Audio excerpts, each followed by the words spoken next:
So a lot of people think upgrading your tech means more power, more ability, better features, everything you can cram into that device to do more, adding AI to it. But I think what we're seeing is people are actually searching for the opposite to be true. The best tech upgrades don't make your life louder, more noisy, more distracting. They make it calmer, quieter, with less friction. In this video, we're going to talk about 8 upgrades to your tech products that actually help in your life. So this isn't a shopping list of new tech products that you need to go out and buy. These are categories, decisions that reduce friction. Let's dive in. So upgrade number 1 is actually something that I've mentioned before, talking about CES and new technology that's coming out. And I think that's having a quieter screen. So tech with screens has always been about brighter, sharper, faster refresh rate. And while I do think there's a place for that, maybe when watching like an amazing movie or playing video games, I think for screens that we are looking at all the time, we want it to be easier on the eyes. We want it to be not as bright. We maybe want it to have less blue light.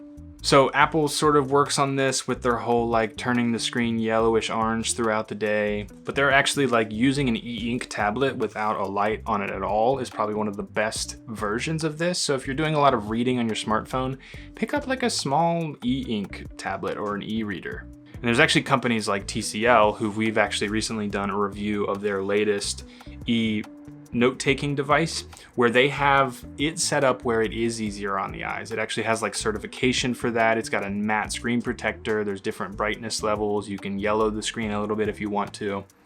So even those LCD screens, which are innately bright and vibrant, are being sort of dimmed and quieted down by companies because they do see a need to have something that is easier on the eyes for longer periods of time. The second upgrade is one intentional phone boundary. As a stepping stone or as like a big game changer, one rule: a time, a place, or a mode where your phone behaves differently. Now, as I'll talk about here in a second, whether that means you have one phone that does something, another phone that does something else, or whether that means when you get home, you lock your phone away in a drawer, or whether that means when you get to the office, you put the phone outside of your office door until you finish emails in the morning. Just some boundary where you can start to get this idea of when I am here or when I am doing this, the phone is going to act differently than it normally does. Get creative. That might look different for everyone, but think about how much change that could help bring about in your life. Number 3 is fewer notifications and better defaults. So a lot of us are fed up with our notifications. Every app has 5 million notifications they want to send to you to get you to come back and use that app. Friends, DMs, phone calls, FaceTime calls, there's a lot, whether good or bad. Sometimes it's hard to tell the distinction there, the line there, of what notifications are good, helpful, or bad and distracting. But I don't necessarily want 0 notifications. I want the right notifications. So I do think it's good to take some time. I'm an iPhone user. If you want to go through your focus modes, which I'm sure you can find a video on how to do that, and sort of set up like when I'm at the office, I get XYZ notifications. When I'm at home with the family, I get XYZ notifications, right? There are ways of sort of segmenting out your notifications, which honestly, that's so much friction to even sit down and do that. But I think for a lot of us, we'll be glad that we did.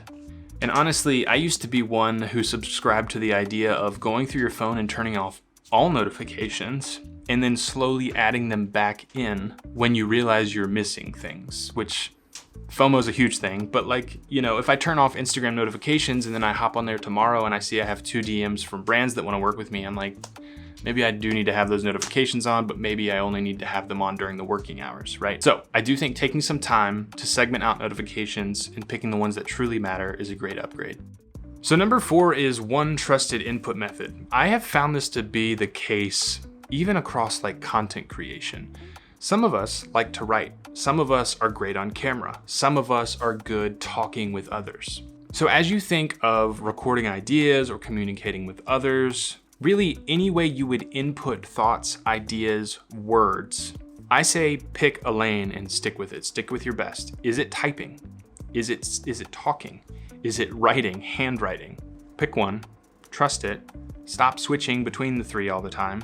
I think it will really help in your lifetime. Now, that said, There is something to be said for handwriting things. I think it's the slowest input method. I think it connects your brain to your hand, to your body, whatever, in a really nice way. So that's sort of maybe a subject for another day. But when it comes to like, what's your best way of inputting into technology? For me, it's voice. I could talk all day long. I'm not so fast at typing. I have an environment where I can talk out loud and no one gets annoyed. Upgrade number 5 would be to have one slow device in your day.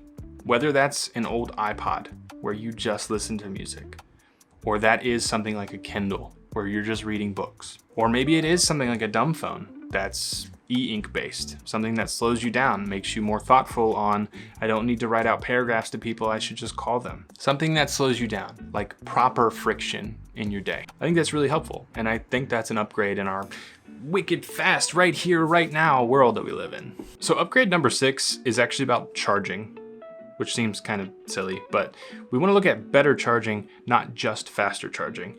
And honestly, there's like one product that I think explains this really well, and it's this Anker Prime dock charger that we have here at the studio. It's a smart charger with a screen on it, which, like, why does a charger need a screen? Well, it actually gets updates, so it can connect to Wi-Fi, hold on, to update to all new devices that they're able to sort of index. So when I plug in my iPhone 17 Pro, it knows it's an iPhone 17 Pro. It knows how much wattage is perfect for the fastest charging, but in a way that doesn't damage the battery. And it knows that across devices. And with each new update comes more smartness about this charger. It is going to charge your devices the fastest it can while not delivering too much power to hurt the thing, or you can set certain constraints like let's get to 80% and then stop charging, or slow charging. It can also prioritize different, like if I have 10 devices plugged into this thing, I don't think it holds that many, maybe let's just say 5. It will prioritize certain ports over others.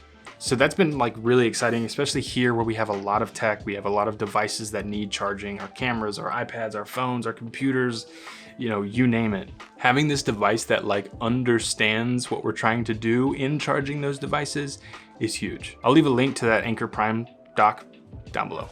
Number 7 is tech that works without Wi-Fi. Now, almost every piece of tech these days connects to Wi-Fi, and there's even times where like I'll bring tech home and my wife will say like, does it work with Wi-Fi? Or like a friend will ask that. It's just so much of our language, and we rely on this sort of connectivity with our devices that didn't used to exist.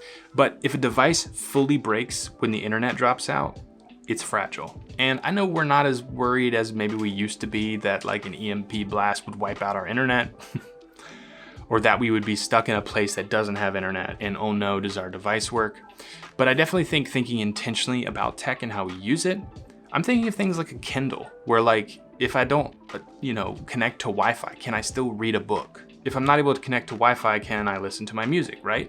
And this means like maybe buying an old iPod. This might mean downloading songs to your phone from Spotify, so you don't have to have Wi-Fi, where distractions will start to come in to use these different products with these different use cases. So if you can find tech that have very intentional use cases that allow you to be entertained or research things or read or whatever it might be without Wi-Fi, I think that could be huge.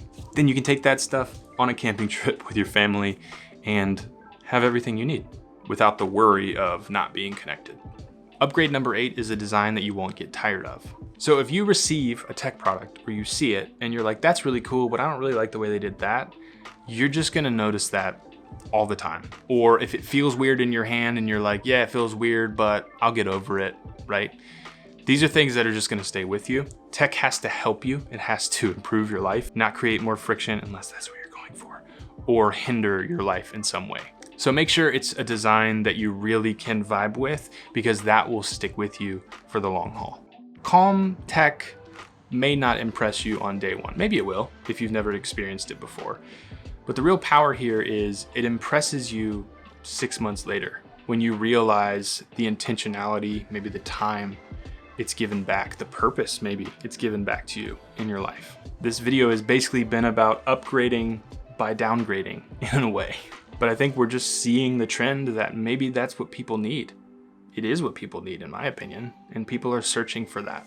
So if you want to see how some of these upgrades sort of fit together in a real day-to-day life scenario, the next video in this series is going to talk about my real life and intentional tech stack. We talk about phones, attention, and family first habits when it comes to technology.